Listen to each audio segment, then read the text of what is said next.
안녕하세요. 성경을 원어로 읽어보고 싶다. 이런 생각 다들 한 번쯤은 해보셨을 거예요. 그쵸? 오늘 바로 그 첫걸음을 저랑 같이 한번 떼보는 시간입니다. 신약 성경, 과연 어떤 언어로 쓰였고 또 왜 하필 그 언어였을까요? 지금부터 그 흥미진진한 이야기 속으로 한번 들어가 보시죠. 자, 바로 이 질문. 이게 오늘 우리가 파헤쳐볼 핵심 미스터리입니다. 아니, 생각해보세요. 예수님도 제자들도 아람어를 쓰셨단 말이죠. 그런데 왜 그분들의 이야기는 그리스어로 남게 됐을까요? 이 궁금증을 딱 붙잡고 따라오시면요, 정말 생각지도 못했던 흥미로운 역사적 사실들을 만나게 되실 거예요. 자, 그럼 본격적으로 한번 들어가 볼까요? 먼저 우리가 성경 그리스어라고 말할 때 그게 도대체 어떤 그리스어를 말하는 건지 이거부터 딱 정리하고 가야겠죠? 우리나라에서는 보통 헬라어, 히라버, 그리스어 이 세 가지 말을 막 섞어 쓰잖아요. 사실 어원은 조금씩 다르긴 한데 결론은 뭐냐? 다 똑같은 언어를 가리키는 말입니다.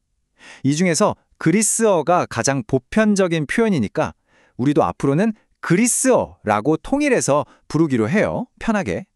신약 성경에 쓰인 언어는요, 바로 코이네 그리스어입니다.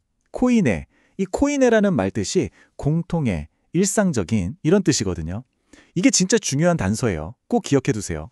그러니까 무슨 말이냐면 이게 무슨 학자들만 쓰는 어려운 말이 아니라 당시 사람들이 시장에서 물건 사고 길에서 떠들고 할 때 쓰던 정말 살아 숨쉬는 그런 일상 언어였다는 거죠. 아니, 그러면 이 평범한 일상 언어였던 코이네가 어떻게 그 거대한 제국의 공용어가 될 수 있었을까요? 그 스토리를 지금부터 한번 쭉 따라가 보겠습니다.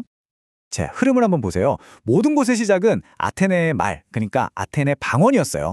당시 아테네가 정치, 상업의 중심지, 요즘으로 치면 뉴욕 같은 곳이었으니까 자연스럽게 아테네의 말이 그리스 전역으로 퍼져 나간 거죠. 그런데 여기서 역사의 흐름을 바꾼 결정적인 인물이 등장합니다. 바로 알렉산드로스 대왕이죠. 이 사람이 어마어마한 제국을 건설하면서 이 아테네 말을 제국 곳곳에 쫙 퍼뜨린 거예요.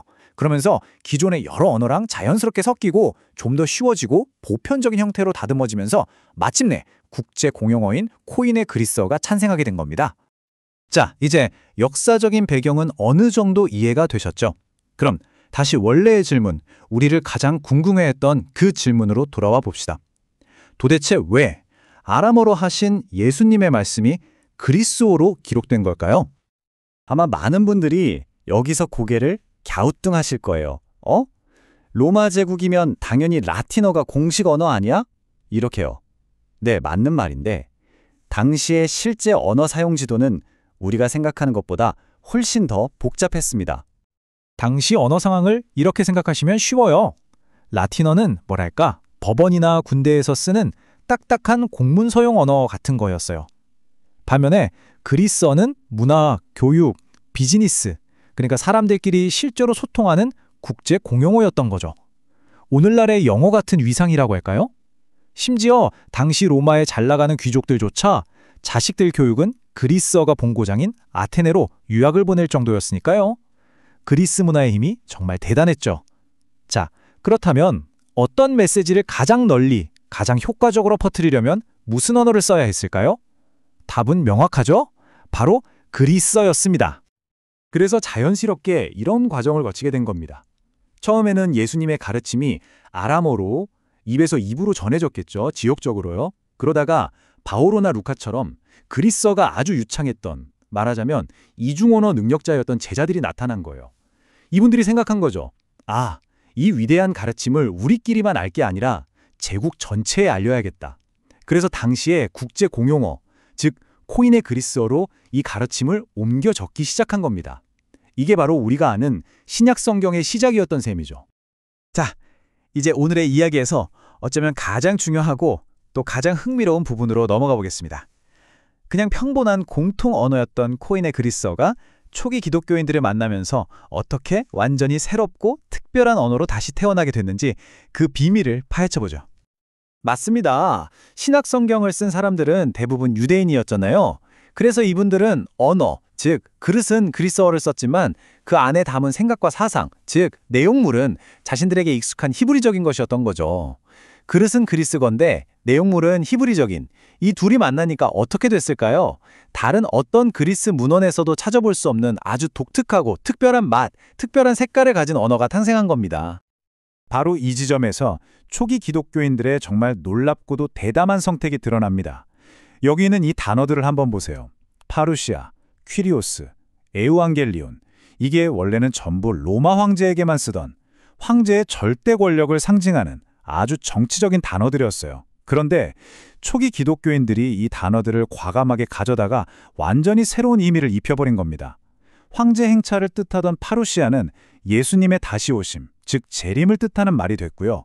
신처럼 숭배받던 황제를 부르던 퀴리오스, 주님이라는 칭호는 오직 하느님과 예수님께만 쓰는 말이 된 거죠. 정말 대단하지 않나요? 언어학에서는 이런 걸 사회 방언이라고 불러요. 뭐냐면 어떤 특정 그룹이 자기들끼리만 통하는 특별한 의미로 단어를 사용하는 걸 말하는 거죠. 예를 들면 게이머들이 쓰는 용어나 의사들이 쓰는 용어 같은 것도 일종의 사회 방언이라고 할 수 있겠죠. 바로 그런 식으로 초기 기독교 공동체는 당시에 가장 흔했던 코인의 그리스어라는 재료를 가지고 자신들의 신앙과 정체성을 담아낸 아주 특별한 우리만의 언어를 만들어냈던 겁니다. 그리고 우리가 꼭 알아야 할 게 있어요. 이런 언어적인 선택은 그냥 좀 창의적이다, 이런 수준의 문제가 아니었습니다. 이건 정말 목숨을 건 아주 위험한 행동이었어요. 사도행전에 나오는 이 구절이 바로 그 증거입니다. 생각해보세요. 황제에게만 써야 하는 최고의 존칭들을 예수라는 다른 왕에게 쓴다? 이건 당시 로마 제국의 입장에서 보면 명백한 반역행위로 보일 수밖에 없었거든요. 그러니까 단어 하나하나에 자신들의 목숨을 건 신앙 고백을 담아냈던 거죠. 자, 오늘 우리는 신약 성경이 왜 그리스어로 쓰였는지, 그리고 그저 평범했던 그 언어가 어떻게 아주 특별한 신앙의 언어로 거듭났는지 그 여정을 함께 따라와 봤습니다. 마지막으로 이런 생각을 한번 해보면 어떨까요? 어쩌면 우리가 그리스도인이 된다는 건 세상을 전혀 다른 시각으로 보고 또 표현하는 이 새롭고 특별한 언어를 배우는 과정 그 자체는 아닐까요? 오늘부터 시작될 여러분의 그 멋진 언어 여행을 제가 마음 다해 응원하겠습니다.